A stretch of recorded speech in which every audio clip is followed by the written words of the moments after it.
लग्नाची बेडी या मालिकेत आपण पाहणार आहोत की सिंधू आणि विशाल बोलत असतात. विशालने सिंधूचा पदर पकडलेला असतो.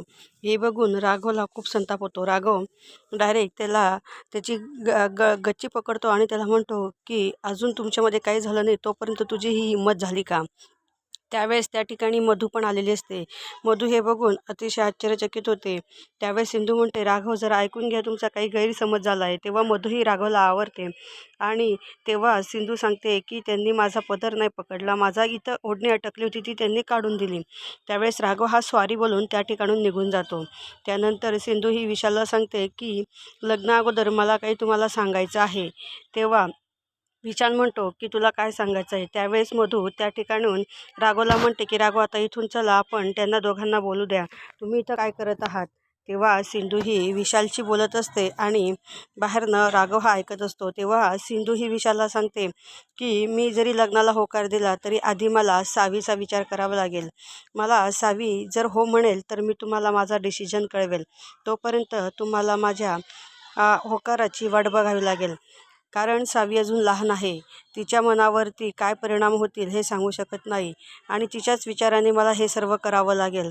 सावी ही माझ्यासाठी सर्व काही आहे. सावीचे बाबा कोण आहे ते सावीला माहिती आहे. तेव्हा विशाल म्हणतो की ठीक आहे, तुम्ही सावीचा विचार करूनच सांगा. मी पण सावीच्या मनावर काही परिणाम होईल असं वागणार नाही.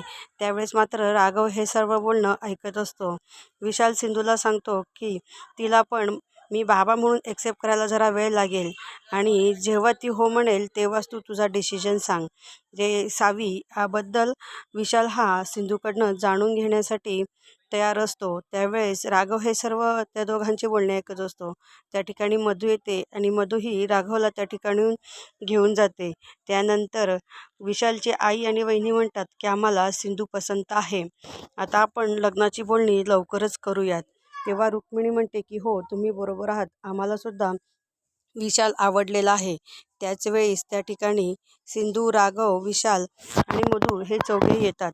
विशाल हा आईजवळ बसतो आणि त्यावेळेस विशालची आई म्हणते की आता साखरपुड्याची तारीख काय काढायची आहे. तेव्हा मात्र सिंधू सांगते की मला तुम्हाला काही सांगायचं आहे. जोपर्यंत सावीचा निर्णय सावी देत नाही तोपर्यंत मी हा निर्णय घेणार नाही. तेव्हा विशाल म्हणतो की हो, मलाही ते पसंत आहे. जेव्हा सावी म्हणेल तेव्हाच आपण पुढचे पाऊल पुढे उचलूया आणि त्यानंतरच तुम्ही सर्व बोलणी करा. तेव्हा राघव हा सिंधूकडे बघत असतो आणि त्याच्या मनात विशालबद्दल वेगवेगळे विचार आलेले असतात. त्याला ही कल्पनासुद्धा सहन होत नाही की सिंधूच्या आयुष्यात दुसरा कुठला व्यक्ती यावा. त्यावेळेस रत्नाकर म्हणतो की हो, सिंधू जे बोलत आहेत ते योग्य आहे, कारण या ठिकाणी आपल्याला सावीचा विचार करायला हवा. मात्र त्यावेळेस रुक्मिणी म्हणते की सावीचा विचार घ्या, मी तुम्हाला नाही म्हणत नाही, पण जास्ती वेळ करू नका. तेव्हा मात्र रेश्मा म्हणते की सावीला आपण सांगूयात, पण तिला कन्व्हर्स करण्यासाठी आम्ही पण आहोत. तेव्हा राजेश्री मात्र रेश्माला म्हणते की रेश्मा, तू जरा शांत बैस, या गोष्टी घाईत करायच्या नसतात. त्यावेळेस राघव हा जाधवला मेसेज टाकतो आणि सांगतो की मी जो फोटो तुम्हाला पाठवत आहे त्याचे सर्व डिटेल्स कळवा.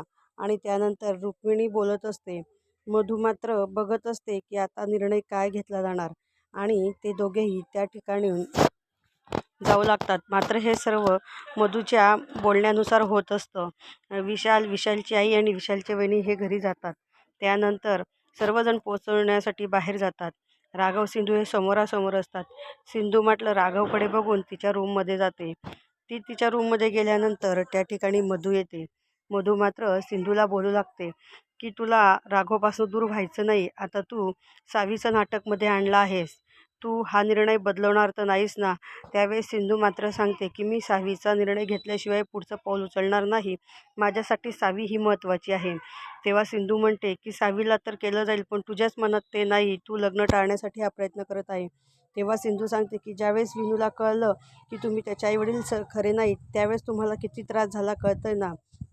तेव्हा मधू म्हणते ह्या गोष्टी इथं आणायच्या नाही. तेव्हा सिंधू म्हणते की जोपर्यंत सावीला मी सांगणार नाही तोपर्यंत मी कुठलेच निर्णय घेणार नाही. आणि मधू ही मात्र सिंधूला पुन्हा पुन्हा टॉर्चर करू लागते. तेव्हा सिंधू सांगते की मी काही विसरले नाही. मधू म्हणते की तू होकार जर दिला नाही ती असं बोलत असताना सिंधू काहीतरी बोलणार त्यावेळेसच तिला राघव दिसतो. राघव दारात आलेला पाहून सिंधू पुढचा शब्द काही बोलत नाही आणि मात्र राघव तिथूनच म्हणतो की होकार दिला नाही तर काय करणार आहेस. त्यावेळेस मात्र मधूची ही परिस्थिती पाहण्यासारखी असते. तेव्हा सिंधू म्हणते, मधुताई काही बोलत नव्हत्या. तेव्हा तो म्हणत होता, मी तर ऐकलं आहे, मी जे ऐकलं ते सत्य आहे, होकार नाही दिला तर काय करणार. तेव्हा सिंधू काहीतरी कारण सांगून राघवला समजवण्याचा प्रयत्न करते, पण राघव ऐकत नाही. तेव्हा सिंधू सांगते की मधुताई मला सांगत आहे की हे स्थळ चांगलं आहे, तू त्याला होकार नाही दिला तर पुन्हा पश्चाताप करण्याची वेळ येईल.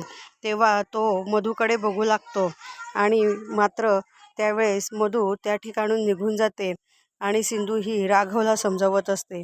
तेव्हा मात्र राघव सिंधूला म्हणतो की सिंधू, तू हे काय करत आहेत, तू कोणाच्या दबावाखाली तर नाही करत ना, तुला नक्की लग्न करायचं आहे का. सिंधूला मात्र राघव वागलेला सगळे प्रकार तिच्या डोळ्यासमोर येतात आणि त्यानंतर सिंधू म्हणते की तुम्हाला नेमका होतो कसला त्रास आहे, विशाल चांगले आहेत की विशालबद्दल तुम्हाला काही माहिती पडलेलं आहे. त्यावेळेस राघवला जाधवांचा फोन आलेला असतो आणि जाधवने राघवला सांगितलेलं असतं की विशालने त्याचं पूर्ण शिक्षण MBA हे पुण्यात केलेलं आहे आणि त्याच्यावरती साधं सिग्नल तोडण्याची सुद्धा केस नाही आहे. विशाल हा अतिशय एक उत्तम माणूस आहे. त्यावेळेस राघव म्हणतो की तू पुन्हा दुसऱ्याची व्हावी ही माझी इच्छा नाही आणि विशाल चांगला आहे म्हणून तर मला त्रास होत आहे. इकडे रत्नाकर राजश्री हे रुक्मिणीला समजावत असतात.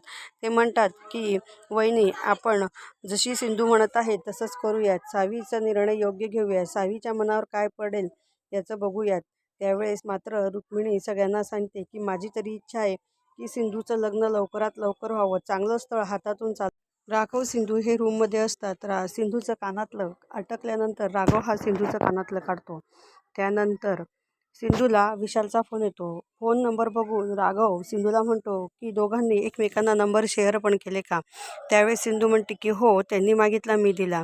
तेव्हा सिंधूला मधू काय बोललेली असते ते सर्व आठवतं. तेव्हा विशाल सांगतो की मला तुला आज भेटायचं आहे. सिंधूला सावीला तिचे बाबा आणि आजी आजोबा सांभाळू शकतील का आणि तुम्हाला भेटायला येऊ शकते का. त्यावेळेस मात्र सिंधू हो म्हणण्याच्या अगोदर तिला मधूचं सर्व बोलणं आठवलेलं असतं. त्यामुळे ती सांगते की हो, मी येईल. त्यानंतर ती फोन ठेवते आणि राघव सिंधूला विचारतो की हां, आज तुम्ही आता का भेटायला जाणार आहात का. तेव्हा सिंधू म्हणते की हो, त्यांनी आज भेटायला बोलवलेलं आहे. तर म्हणे प्रगती आहे. असेच नवनवीन भाग पाहण्यासाठी आमच्या चॅनलला लाईक करा, शेअर करा आणि सबस्क्राईब करा.